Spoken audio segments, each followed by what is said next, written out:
There are lots of things in space that can kill you. Black holes, supernovae, asteroids, to name just three. And there are lots of reasons why being an astronaut ranks as one of the most dangerous career choices possible. But in amongst all the more obvious threats, we occasionally hear of something a little less expected. This is Unveiled, and today we're uncovering the extraordinary story of when an astronaut nearly drowned in space. Are you a fiend for facts? Are you constantly curious? Then why not subscribe to Unveiled for more clips like this one and ring the bell for more fascinating content? Can you imagine what it must be like to be an astronaut participating in a spacewalk? To spend time outside the International Space Station, floating more than 200 miles above the surface of the Earth? It might be described as awe-inspiring, humbling, or breathtaking. But for one astronaut, it was very nearly terrible, tragic, and disastrous. On July 9, 2013, Luca Parmitano became the first ever Italian to perform a spacewalk, when he and another astronaut, Chris Cassidy, successfully completed a set of tasks on the ISS. A week later, on July 16th, the same pair were geared up and ready to go again, only this time, things didn't go to plan. Luca was about 1 hour into a 6-hour extravehicular activity, or EVA, again to perform routine maintenance on the outside of the space station. But suddenly, he noticed what felt like water on the inside of his helmet, including at the back of his neck. Initially, he thought it might have been sweat, and he continued with his work.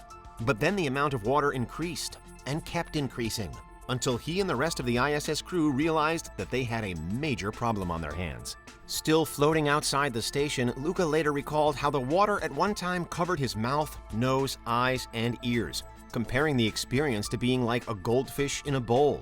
The astronaut was literally hanging in space with all of his senses obscured. And when you consider how water behaves in low gravity, glooping together to form a kind of fluid mass, this was a wholly unique and definitely life-threatening scenario.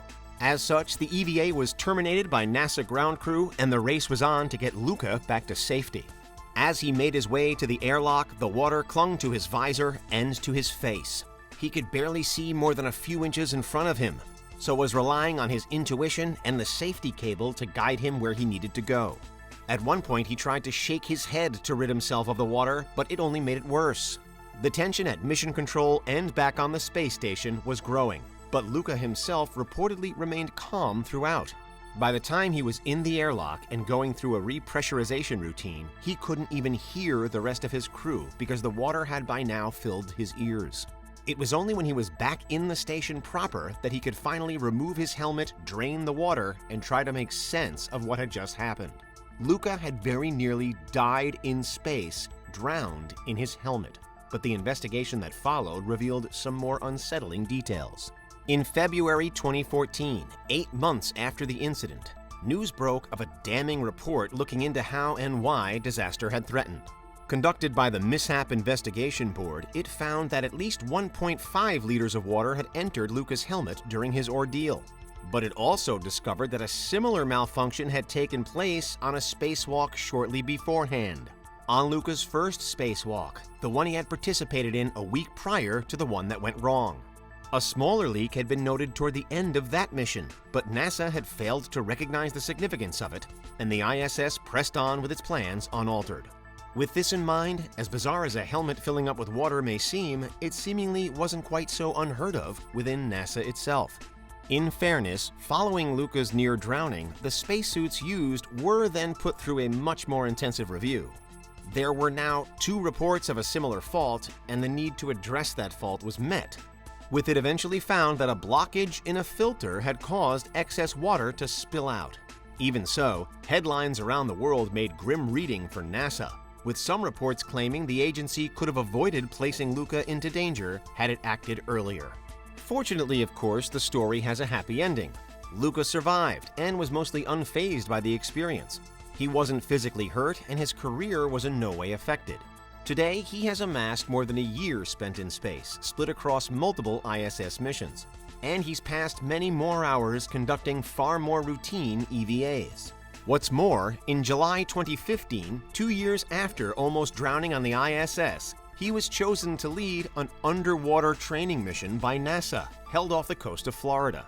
The mission involved a team staying in an underwater habitat for 2 weeks to test equipment planned for use on future spacewalks. Clearly, even a helmet full of water couldn't deter Luca from heading beneath the waves for the benefit of space travel. But still, it's frightening to think just how close he could have been to losing his life. Had the mission not been aborted when it was, had the water continued to trickle in, then Luca may not have made it back. For some, his story shared some similarities with that of another astronaut almost 50 years beforehand. The Soviet cosmonaut Alexei Leonov goes down in history as the first person ever to conduct a spacewalk, when he stepped outside the Voskhod 2 spacecraft in 1965. In all, he was outside for just over 12 minutes, scoring another milestone for the Soviet space program in the space race against NASA across the 1950s and 60s. But Leonov, like Luca Parmitano, almost paid the ultimate price. By the time he came to re-enter the craft, Leonov's suit had malfunctioned and inflated to the point where the astronaut himself had to bleed pressure out of it, or else he wouldn't have been able to fit back inside. Thankfully, he did get back inside with his life intact and his place in history confirmed. Both of these instances serve as a reminder of just how dangerous space travel can be. Whether we're looking back at the first pioneers in the mid-20th century or zooming in on the everyday space missions of the modern world, it's clear that when things go wrong, they can have terrible consequences. But let's finish this video on a positive note, because for every error, failure, or problem, there are many triumphs. And the day-to-day running of the International Space Station is one such success story. Since December 1998, there have been more than 230 spacewalks completed on the ISS, and the vast majority have gone off without a hitch. The year 2007 stands as the busiest on record so far, with 23 walks taking place across just 12 months. In 2013, the year of Luca's near miss, a further 10 spacewalks were conducted with relative ease, including one Russian walk wherein the Olympic torch was carried by Russian cosmonauts as part of the build-up to the Sochi Winter Games in 2014. Coincidentally, since Leonov's time, the number of individual astronauts to have carried out a spacewalk on any mission is also just over 230, with people from nations all over the world having achieved this spectacular feat. But really, these numbers are only set to grow. In today's world, humankind is at the stage when a spacewalk no longer captures global attention as standard, unless something threatens to go wrong, as it did with Luca's. These incredible moments are now an expected part of science and technology. While billions of us move around on Earth's surface going about our daily lives, a select few are up there, tethered to a modular lab, watching the continents race by beneath them. They're fixing vents, installing systems, and running updates. It's just that they're doing it all whilst floating in the vacuum of space. It's a privileged view, sure, but it's one that requires immense bravery to enjoy. Do you think you could do it? Do you think you could leave the safety of your vehicle and go outside? Because for now, that's the story of when an astronaut nearly drowned in space. What do you think? Is there anything we missed? Let us know in the comments, check out these other clips from Unveiled, and make sure you subscribe and ring the bell for our latest content.